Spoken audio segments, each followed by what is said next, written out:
Hi everyone. This is designed for my cutting lathe and cutter head. I'm planning on building. Um, just to kind of give you an overview how it works, how I'm planning for it to work. This actually is the cutting head. Um, it consists of a solid block of wood. It's actually 1.5 inches, 1.5 inches, 1.5 inches. Um, these drivers right here are Dayton Audio coin type 13 millimeter exciters. They have a little 3M adhesion pad.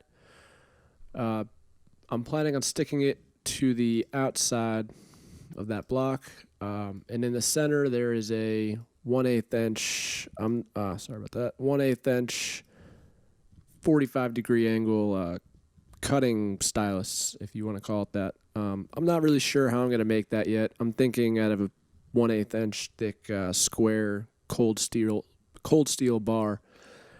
I need to do some more research on that. This right here is 2 holes. I'm also need to do a little more research into this. 2 holes, which will consist of 2 screws connected to a potentiometer to control the heating of the stylus head, the cutter. And that'll be 5 volts or 12. I'm not sure yet. Like I said, I need to do a little more research. It's mounted, this top here. This is a 1/4 inch nylon screw that runs down the middle. These are 1/8 inch diameter nylon rods. They're all secured into the bottom there with, cement or something like that. This is a nylon thumb screw, and this is a thrust washer. This green thing right here is actually supposed to be a spring. This one exactly. So by tightening and loosening the thumb screw, you'll adjust the height of the cutter head. It's mounted on aluminum brackets, aluminum beams from Servo City, 6 inches long. On top of the brackets are 1-inch bore tube clamps. They screw right into the beam. So obviously this back overhead bar right here is 1-inch aluminum tubing. This front one right here is actually a 3/8 16th threaded rod. And these inserts inside the 1-inch bore tube clamp are these 3/8 16 round screw plates. The threaded rod is mounted on bearings you can see these tubes are floating and there's no supports. I'm not very good with SketchUp, so it's being created. These joints will be like this, with the same hub clamps, the same tube clamps. That's how it will be secured, just so you know. These will have 1/4 inch ball bearings, so that the thread rotates freely. This over here is a 12 RPM. Let's see if I can find it. 12 RPM high torque planetary gear motor. Extremely high torque. I think it should be able to handle the task at hand of moving this cutter head along the rod. So when this motor spins, it spins the rod, which in turn,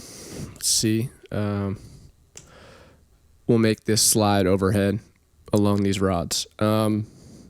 This cutting, the actual plate down here is 3/8 inch thick, 14 inch diameter aluminum plate. Pretty sure I have it on here. It's an aluminum disc. It's mounted on top of a 12 inch ball bearing turntable, which you could see down below there. And in the middle, there is a hub adapter, which connects to I believe I'm going to go with the 84 RPM gear motor to control the speed of the turntable. That's pretty much it. I can get into the electronics a little bit. I'm pretty much just going to be controlling both motors with a Arduino Mega board. I have several scripts set up that I can run the motors at precisely at different speeds every time, depending on how much music you'd like to fit on each side and the depth of the grooves. There's going to be a solderable breadboard mounted next to it, as you can see, which will contain the circuit for a 2-channel 10-watt amplifier using a TDA 2009A semiconductor. There also, hopefully, is going to be a circuit for the 5-volt temperature control for the heating stylus, and some circuitry to control the VU meters. These potentiometers up here are the gain and temperature control. Yeah, that's pretty much it. Let me know what you guys think.